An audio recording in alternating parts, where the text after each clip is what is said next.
दंडवतुः वंदुचक्रधरा कृपा गुणवरा सर्वेश्वरा चित्परा कारुण्या नटनागरा द्वैकरा विघ्नादिदोषहरा संबंधे जडजीव तारुणवरा पूता कृता हि धरा दातारा करुणाकरा वरमती द्यावे विभो गुर्जरा द्यावे विभो गुर्जरा। सर्वज्ञ श्री चक्रधर स्वामी की जय। दंडवतो। महानुभाव पंथीय या चॅनलवर आपण महानुभाव ज्ञान ऐकत आहोत। यामध्ये आपण उपदेशी नामधारक जे आहेत ग्रस्ती यांचा निमित्तविधी या विषयावर आपण ऐकत आहोत। निमित्तविधीमध्ये आपण पहिला जो निमित्तविधी होता स्थान भेटी, स्थानवंदन, महत्त्व, स्थान कसे आहेत, किती प्रकारचे आहेत, या स्थानाच्या विषयावर आपण बोललेलो आहोत। स्थानाच्या ठिकाणी वंदन करत जात असताना काय काय काळजी केली पाहिजे, काय काय वस्तू आपण घेऊन जायला पाहिजे, तिथं कसे विधी करायला पाहिजे, स्थानवंदन करताना काय काय काळजी केली पाहिजे हे आपण ऐकलेलं आहे।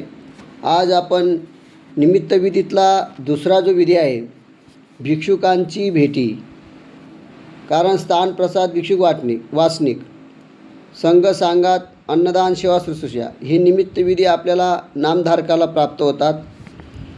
आज दुसरा विधी आपण भिक्षुकाबद्दल आपण बोलणार आहोत। तर ग्रस्त धर्म आचरित असताना कधी काळी निमित्ते आपल्याला निमित्तविधी प्राप्त होतो। त्यावेळेस भिक्षुक साधू संत अधिकरण येत असतात। ते आपल्यासाठी एक अपूर्व संधी आहे। ज्यावेळेस आपण कर्मराटीमध्ये संसारामध्ये असताना, आपण कष्ट करत असताना, काही कामं करत असताना, त्यावेळेस आपल्याकडं अचानक आपल्या गावात किंवा आपल्या घरी अचानक साधू संतचा योग येतो किंवा अधिकरण मोठे मोठे अधिकरणाचा योग येतो आणि ते आल्यानंतर आपल्याला ती एक अपूर्व एक संधी आहे। कारण म्हटलेलं आहे साधू संत येती घरा तोची दिवाळी दसरा, म्हणून साधू संत जर आपल्या घरी आले तर ती एक प्रकारची काय दिवाळी आहे।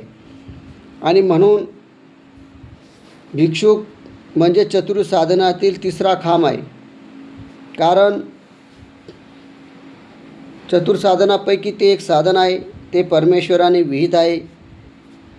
जो परमेश्वराने सांगितलेला आचारधर्म पाळतो, परमेश्वराने सांगितल्याप्रमाणे तो वागतो, ते सर्व साधू संत असतात। आणि परमेश्वराची कृपा लाभावी व परमेश्वराचा प्राप्त व्हावा म्हणून परमेश्वरासाठी सर्वसांग परित्याग केलेले असतात।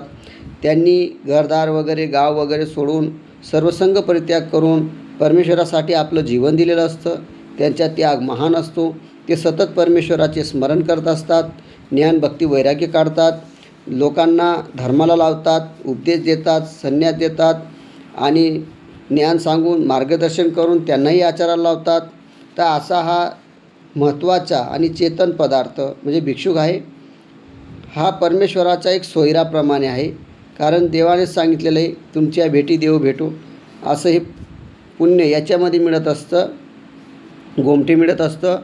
म्हणून भिक्षुक हा महत्त्वाचा विधी आहे। म्हणून भिक्षुक हा गृहस्थ धर्मीय असलेल्यांसाठी भजनीय पूजनीय आहे।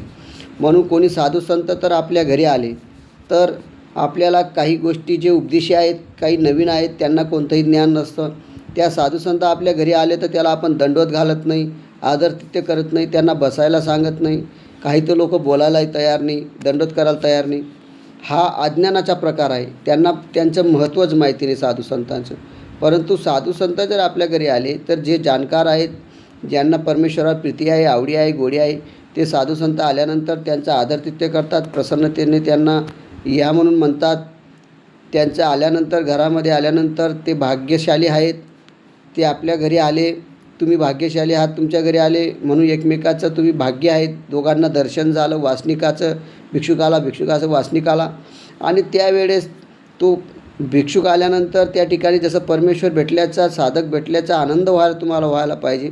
आल्यानंतर त्यांचे पाय धुणे, त्यांना बसायला आसन टाकणे, त्या ठिकाणी त्यांचं पाणी देणे, विचारपूस करणे, आंघोळीसाठी असेल, परिश्रम झाला असेल तर त्यांना भूक लागली असेल तर काही असेल तर ते आपण अशा प्रकारे त्यांना विचारून त्यांना अन्नदान करणे व अन्नदान केल्यानंतर धूपदीप आपल्या प्रकारे दाखवणे, दंडवत टाकणे आणि प्रसन्नतेने त्यांच्याशी चर्चा करणे, काही शास्त्र असेल ते काढून घेणे, विचारून घेणे त्यांच्याकडून. तर असा हा विधी आपण करायला पाहिजे. परंतु काही असं वासनिक आहेत, काही उपदेशी आहेत की ते साधू संतांना पाहून त्यांच्याकडे दंडवत करत नाही, बोलत नाही, त्यांना बोलवत नाही, आपल्या घरीसुद्धा त्यांना बोलवत नाही. तर हा एक अविधी आहे आणि त्याच्यामुळे देव आपल्याला प्रसन्न होणार नाही. उपदेश घेतला तरी काही फायदा आपला होणार नाही. म्हणून साधू संत आपल्याला दिसले तर त्यांना आपण जवळ जाऊन दंडवत करणे. आणि काही गर्दीमध्ये जरी साधू दिसले, काही रस्त्यामध्ये साधू दिसतात, आपल्या घराच्या गलीमध्ये दिसतात, आपण त्यांना दंडवत करत नाही, आपल्याला लाज वाटते दंडवत करायला, तर आपण उपदेशी आहोत, नामधारक आहोत, परमेश्वराचे आहोत, कसली लाज बाळगायची. तर आपण जाऊन त्यांना जवळ जाऊन दंडवत करायचा, आपल्या घरी त्यांना घेऊन यायचं, त्यांना आदरातिथ्य करून आपण बसवायचं. जे त्यांच्याकडून प्रसन्नतेनं आपल्याकडून जेवढं घडेल तेवढं करायलाच पाहिजे. याच्यानेच तुमच्या परमेश्वराचा मोक्ष मार्ग मोकळा होणार. म्हणून भिक्षुक हा गृहस्थ आश्रयांसाठी भजनीय पूजनीय आहे. म्हणून कधी काळी आपल्याला त्यांचा योग येत नाही आणि रोज योग आला तर आपण भाग्यशाली आहोत. रोज आपल्याला भिक्षुक भेटतात तर त्यांचा आपण आदरातिथ्य करायला पाहिजे. म्हणून कधी काळी आपल्याकडे भिक्षुक साधू संत यांचे आगमन झाले तर भिक्षुकांना समोर जायचं, आपल्याला दिसले त्यांच्याजवळ जाऊन आपण दंडवत प्रणाम करायला पाहिजे. त्यानंतर श्रम परिहार करावा, म्हणजे पाय धुवावे वगैरे. त्यांचा श्रम ते चालून आलेले आहेत, कष्टाने आलेत, कुठून आले, काय आले, तर त्यांचे ते पाय धुवून आपण त्यांना आदरातिथ्य करायला पाहिजे. त्यानंतर जर भिक्षुक आपल्याकडं आले तर भिक्षुक आल्यानंतर आपण त्यांच्याकडं आसन टाकायचं बसण्याचं, आणि बसल्यानंतर त्यांच्यासमोर आपण बसायचं नाही किंवा त्यांच्यापेक्षा उंच आसनावर आपण बसायचं नाही. त्यांच्याकडं आपण दंडवत केल्यानंतर त्या ठिकाणी आपण डोक्यावर टोपी बांधायची आहे, टोपी बिपी रुमाल बांधायचा आहे किंवा टोपी घालायची आहे. आणि नंतर प्रमाणतेने नम्रतेने त्यांच्याजवळ जायचं आहे आणि एक सुपारी, नारळ किंवा नागिनचे पानं, काही वस्तू भेट देऊन तिथं दर्शन त्यांचं घ्यायला पाहिजे. त्यांच्या हातात देऊन आणि 2 दंडवत टाकायला पाहिजे. त्यानंतर बसल्यानंतर त्यांच्याकडं पाय करून बसू नये, नम्रतेने बसावे, क्षमवार्ता विचारावी. नंतर जवळ आल्यानंतर त्यांच्याजवळ आपण विचारावं कुठून आले, काय आले, कोणत्या गावाला राहतात, काय असतात, परिचय असेल तर त्यांना नम्रतेने कसे आले, काय आले असं आपण प्रेमाने विचारायला पाहिजे साधू संताला. आणि आल्यानंतर क्षमवार्ता विचारायची, किती दुःख झाले, कोणते, कुठून आले, काय आले. तर अशा प्रकारे क्षमवार्ता विचारल्यानंतर त्यांचं मन प्रसन्न होतं. त्यांच्याजवळ बोलल्यानंतर त्यांचं अंतःकरण शांत होतं. नंतर त्यांना काही पाणी वगैरे, जलपाणी लागत असेल ते विचारून पाणी द्यावं. नंतर त्यांना चहा पाणी काय असेल ते, नंतर सरबत लागत असेल जे लागत असेल ते द्यावं. आणि नंतर मग त्यांना अन्नदानाचं विचारावं. अन्नदान यथाशक्ती आपण अन्नदानसुद्धा करायला पाहिजे. त्यानंतर भजन पूजनसुद्धा यथाशक्ती करायला पाहिजे. अन्नदान करत असताना त्यांना आपण गंधाक्षदा वगैरे, धूपदीप नैवेद्य, पूजन पाजन करून, द्रव्यदान करून ते सुद्धा आपण आपल्या परीने जशी परिस्थिती असली तशी आपण करायला पाहिजे. कारण केल्याशिवाय मिळत नाही. देवालाही थोडंसं काहीतरी एवढं तेवढं थोडंसं का होईना 5% दिल्याशिवाय परमेश्वर आपल्याशिवाय प्रसन्न होत नाही. कारण आपण कष्टाची कमाई करतो, त्याच्यातला थोडासा एक कण तरी आपण द्यायला गेला पाहिजे. कारण देवाने दिलं आहे त्यालाच आपण देतो आहे, त्यांच्या साधकानुसार आपण देतो आहे. ते साधक येत आहेत त्या निमित्ताने आपण देतो आहे, ते परमेश्वराजवळ पोचणार आहे आपली क्रिया. म्हणून जशी परिस्थिती तसं आपण भजन पूजन करायलाच पाहिजे. शंका समाधान वार्ता करावी. जर आपलं जीवन झालं, सर्व झालं, आपण बसलेलो आहोत, बसल्यानंतर आपल्याला जे शंका आलेले आहेत ते धर्मवार्तासुद्धा आपण त्यांच्याशी करायला पाहिजे. आणि धर्मवार्ता करत असताना त्यांचं मजाक म्हणून आपण किंवा हसं मजाक करून त्यांच्याकडून विचारायचं. आणि त्यांना जर येत नसतील तर आपण काही मजाक करायचा, असं करायचं नाही. त्यांचं मन कधी दुखवायचं नसेल. जर त्यांच्या ज्ञान नसेल त्या भिक्षुकाकडं तर आपण शांत बसायचं, काही विचारायचं नाही. आणि त्यांच्याकडे ज्ञान असेल तर आपण प्रेमानं विचारायचं, मजाक म्हणून विचारायचं नाही. त्यांचं दुःख होईल असं बोलायचं नाही, कडू बोलायचं नाही. तर असं शंका समाधान आपण करून घ्यायचे आहे. हा सर्व अतिथी सत्कार ईश्वर अर्पण बुद्धीने करावा. म्हणजे आपल्याकडं आले, आपण अन्नदान केलं किंवा आपण त्यांची सेवा केली, हा उपकार केला किंवा आपल्याला मोठं काहीतरी आपण चांगलं केलं असं आपण मनात धरायचं नाही. हे ईश्वराचे आहेत, ईश्वर बुद्धीने आपण ते करायचं आहे. त्याच्यामध्ये हेतू वगैरे काही करायचा नाही. आणि मी केला म्हणून असं उपकार दाखवायचा नाही. पण भिक्षुकावर तुम्ही सर्व क्रिया करा, परंतु भिक्षुक आहेत ते भिक्षुक आहेत असं लक्ष ठेवा. हे ईश्वराचे साधक आहेत, ते स्वतः ईश्वर नाहीत असं मनात बुद्धी कोणती येऊ द्यायची नाही. आणि सर्व भिक्षुकांवर समान बुद्धी ठेवावी. हा मोठा आहे, हा श्रेष्ठ आहे, हा कनिष्ठ आहे असा भेदभाव जर तुम्ही केला, हा जातीचा आहे, तो जातीचा आहे, जातीभेद केला तर तुम्हाला विकल्प दोष लागेल आणि विकल्पामुळे तुम्ही प्रेतदेहाच्या नरकात जाणार. म्हणून सर्व भिक्षुक आपल्याकडे जे जे आले त्याच्या प्रकाराने पात्रतेप्रमाणे आपण सर्व समान बुद्धी ठेवून त्यांच्याकडे पूजा अर्चा करायची आहे. त्यानंतर भिक्षुकाच्या राहणीमानाकडं न पाहता त्याच्या ज्ञानाकडे पाहावं. जो भिक्षुक कसाही असेल, पायात चप्पल नसेल, कपडे फाटलेले असतील, खराब झालेले असतील, तर अशा प्रकारे त्यांना पाहून आपण दुर्लक्ष करू नये, त्यांना आदरातिथ्य करावं. आणि कोणी राहणीमानाकडे पाहू नये, कारण कोण दिसतं तसं नसतं म्हणून जग फसतं असं म्हण आहे. तशा प्रकारे एखादा व्यक्ती साधारण दिसतात पण त्यांच्याकडे काही ना काही गुण असतात, ते गुण आपण काढायला पाहिजे. असं भिक्षुकांना आपण कमी जास्त समजायचं नाही. भिक्षुकांचे पूजन म्हणजे त्यांच्या ठाई असलेल्या ज्ञानाचे पूजन आपण करत असतो. कोणाकडे ज्ञान नसेल तर भक्ती तरी असेल, स्मरण तरी असेल, अंतःकरणपूर्वक चित्त असेल किंवा वैराग्य तरी असेल, त्याग तरी असेल, कोणती तरी त्यांच्यामध्ये पूर्णता असेल तर ते आपण घ्यायचं आहे. त्यांच्या प्रकारे आपण भजन पूजन करायचं आहे. आणि ते पूजन करत असताना नम्रतापूर्वक भोजनाचा विचारावं, आग्रह धरावा. घेत नसेल तर 2 घास का होईना घ्यावं, कारण खाली पेट जाऊ द्यायचं नाही, खाली पोट कोणाला पाठवायचं नाही. हा सर्वात मोठा विषय आहे. आणि आग्रह धरावा. होकार मिळाल्यानंतर लगेच भोजनाचे 5 दंडसुद्धा आपण टाकायला पाहिजे. तो योग आपल्याला येत नाही, कारण अन्नदानानेच सर्वश्रेष्ठता प्राप्त होणार आहे.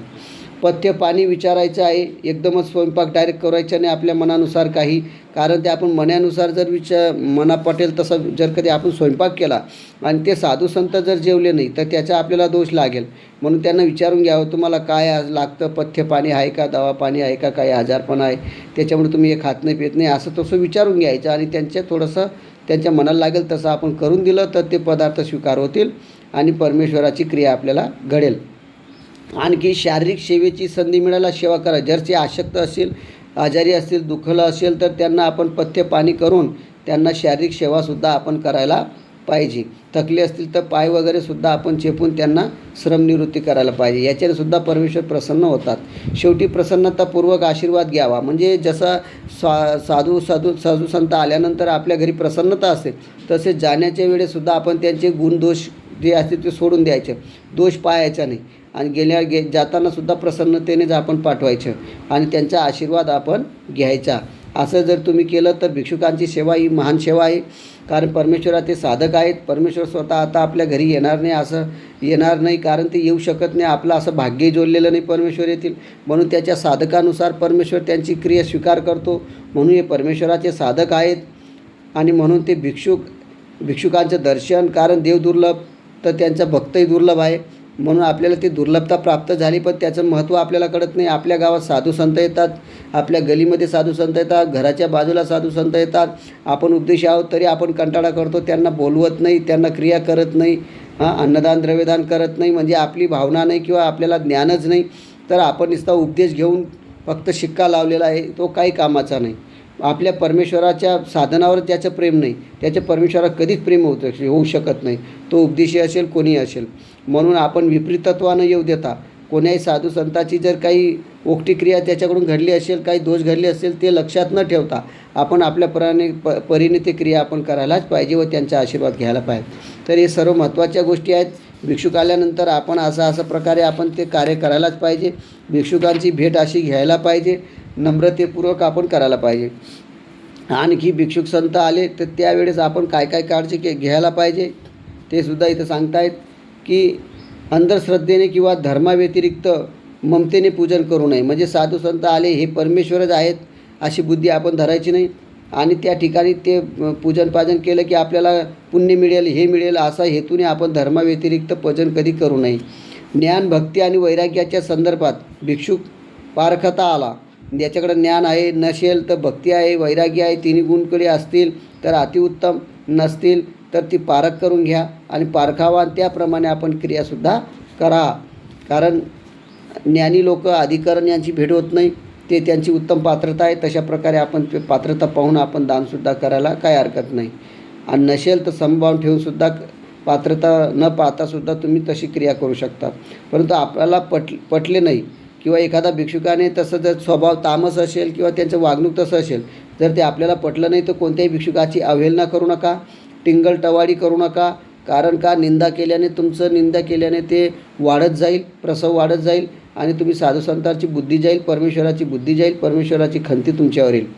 म्हणून कोणाची निंदा करू नये. एक ईश्वरीच्या म्हणून त्याचा योग्य आदर करावा. ते परमेश्वराचे आहेत एवढंच आपण गोत्र आहे, ईश्वराचं एवढंच पाहायचं आणि आपण आदर तिथं करावा. मार्गीचा लहान त्याचा अभिमान त्या परमेश्वराला आहे. भिक्षुकाशी परमप्रीती करा. परमप्रीतीने स्नेहात रूपांतर. परमप्रीती करा, ईश्वराने सांगितलं तेवढीच परमप्रीती करा, पण जास्त स्नेह करू नका. जास्त स्नेह जर केलं तर ममता होईल. ममता पडल्यानंतर तुमची आवडीगोडी निर्माण होईल आणि त्याच्यामुळे सुद्धा तुम्हाला दोष लागून जाईल. अतिशय गोडी झाली की तुमचा दोष, एकमेकाचे दोष दिसणार. म्हणून परमप्रीती करा. ईश्वराचे आहे म्हणून माना, परंतु जास्त स्नेह केलं तर जास्त तुम्हाला ते सुद्धा तुमच्या निंदा वगैरे होतील. जास्त जवळ असल्यामुळं तेवढ्याचपर्यंत संपर्क साधा की ते परमेश्वराचे कार्य आहे तोपर्यंतच. म्हणून भिक्षुकाजवळ आपल्या सांसारिक चर्चा करू नका. एखादा भिक्षू आपल्या घरी आला की आपण काय करतो, त्या साधू संताला जवळ सर्व आपलं घराचं गाऱ्हाणं सांगतो, नातू पंतूचं सांगतो, नोकरीचं सांगतो, शेतीचं सांगतो, हे पिकलं नाही ते पिकलं नाही. जेवढे दिवस साधू आपल्याजवळ राहिले, 1 दिवस 2 दिवस 4 दिवस, तर आपण सर्व प्रपंचातच बोलत असतो, पण त्याच्यातून काही मिळत नाही. कारण ते साधू संताला त्याची काही घेणं देणं नाही. आणि आपण त्यांना असं चर्चा करत असतो. जे ज्ञान विचारायला पाहिजे, उपदेश घेतल्यानंतर आपल्याला काय काय आचरण करायचं आहे, कसं आचरण करायचं आहे ते आपण विचारायचं सोडून देतो आणि भलत्या गोष्टी करतो. त्याच्यामुळे सुद्धा आपला दिवस वाया जातो. आलेली जी काही तुम्हाला आलेली तुमच्याकडं जी काही आलेले असतात आणि त्या आलेल्याचा तुम्ही फायदा घेतला नाही, ती वेळ येत नाही आलेली वेळ, आणि ती गेल्यानंतर काही उपयोग नाही. म्हणून साधू संत आले त्यांच्याजवळ चर्चा करा. त्यांच्या वैयक्तिक बाबीकडे लक्ष देऊ नका. तुम्ही कुठे होते आणि काय होते आणि काय करत होते आणि तुम्ही असे केलं आणि तसं केलं आणि साधू झाले असं कधी बोलायचं नाही. त्यांच्या काही तुम्हाला साधू संत माहिती असतील तरी, त्यांच्याबद्दल काही गोष्टी माहिती असतील तरी दुर्लक्ष करायचं, त्यांच्याकडे लक्ष द्यायचं नाही. आपण फक्त ईश्वराचे आहोत, ईश्वराचे गोत्र आहेत एवढंच लक्ष देऊन आपण त्या साधूजवळ चर्चा करायची आहे. एका भिक्षुकाजवळ दुसऱ्या भिक्षुकाची चेष्टासुद्धा करू नये. एका साधूजवळ आले की दुसऱ्या साधूची त्याच्याजवळ टिंगटवाडी करायची, त्याच्याबद्दल वाईट सांगायचं आणि त्यांचे मनं मोडायचे, म्हणजे मी श्रेष्ठ आहे बाकी साधू कनिष्ठ आहेत. असं जर आपण करत राहिलो, साधू संताबरोबर एकमेकाबद्दल, साधू संतांनी सुद्धा एकमेकाबद्दल जर टिंगलटवाड्या केल्या तर त्याच्यानी परमेश्वर तुमच्या नाराज होणार. तुम्ही साधू असूनसुद्धा देव मिळणार नाही. आणि वासनिक असेल, नामधारक असेल, त्याने जर साधू संत एका साधू दुसऱ्या साधूसमोर जर टिंगलटवाड्या केल्या, त्याच्याने सुद्धा देव तुमच्यावर प्रसन्न होणार नाही आणि तुमचे पाप वाढत जाईल, ईश्वराला खंत येईल. म्हणून आपण कोणाच्याही कुचेष्टा साधूच्या सांगायच्या नाहीत. आपल्याला फक्त देव धर्माचं घ्यायचे, तेवढं ज्ञान घ्यायचं. स्वैराचारात प्रोत्साहन देऊ नये. म्हणजे कसंही आचरण करायचं, कसंही राहायचं, याला आपण नीतिशास्त्रानुसार प्रस्तावित धर्म आचरण्याचे कोणी उल्लंघन करत असल्यास त्याला समज द्यावा. जर ते चुकत असतील, ज्ञानानुसार वागत नसतील तर त्याला समजून थोडंसं सांगायचं, आपणही समजून घ्यायचं एकमेकाला आणि विरोध करण्यास हरकत नाही. त्यांना जर चुकत असेल, बाबा हे असं असं आहे का सांगितलेलं देवानं, तर असं तसं ते चर्चा करावी. त्यांच्याकडून चुकत असेल त्यांना प्रेमानं आपण सांगावं, पण विपरीत बुद्धी येऊ देऊ नये. आणि आपणही विपरीत बुद्धी आपल्याला येईल असं साधूला आपल्याला दर्शवायचं नाही, तर प्रेमाने वागायचं. ज्ञान मात्र त्यांच्याकडून काढावे, कारण स्वामींनी सांगितलेलं आहे, कारण त्यागी श्रेष्ठ नसतात, प्रत्येकाचा त्याग वेगळ्या वेगळ्या प्रमाणे असतो.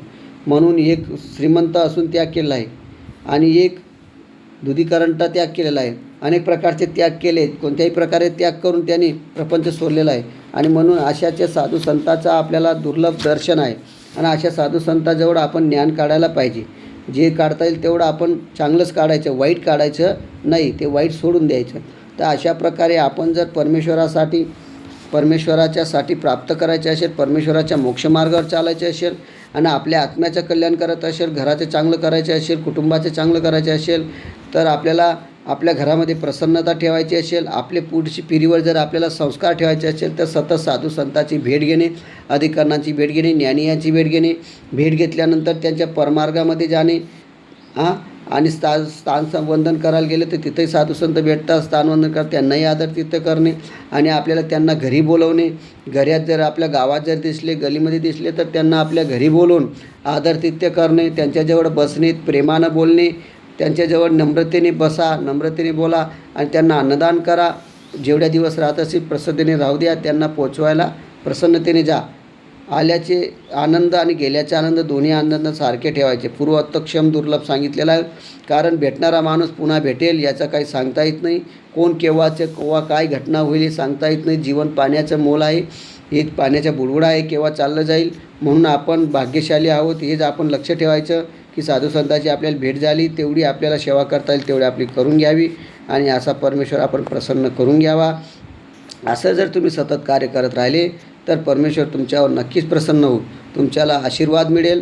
त्या साधू संतांच्या आशीर्वादामुळे तुमच्याकडे जे काही संकट येणार असेल किंवा ॲक्सिडंट होणार असेल, अशी क्रिया जरी आपण पाप जोडलेलं असेल किंवा आपल्याकडून वाईट घटना घडणार असतील, चोरी करण्याची बुद्धी येत असेल, वाईट बोलण्याची बुद्धी असेल, कोणाला शिव्या देण्याची बुद्धी येत असेल, तर ही जी वाईट बुद्धी ही साधू संतांच्या दर्शनाने निघून जाणार आणि साधू संतांच्या दर्शनाने तुमचा मृत्यूसुद्धा चुकू शकतो. म्हणून हे साधू संत महान आहेत, त्यांची क्रिया सतत करत राहा आणि आपलं परमेश्वर जोडून घ्या. तर अशा प्रकारे आपण साधू संतांबद्दल ऐकत आहोत. पुढच्या भागामध्ये पुढचा भाग आपण घेऊ. दंडवतो सर्वज्ञ श्री चक्रधर स्वामी की जय.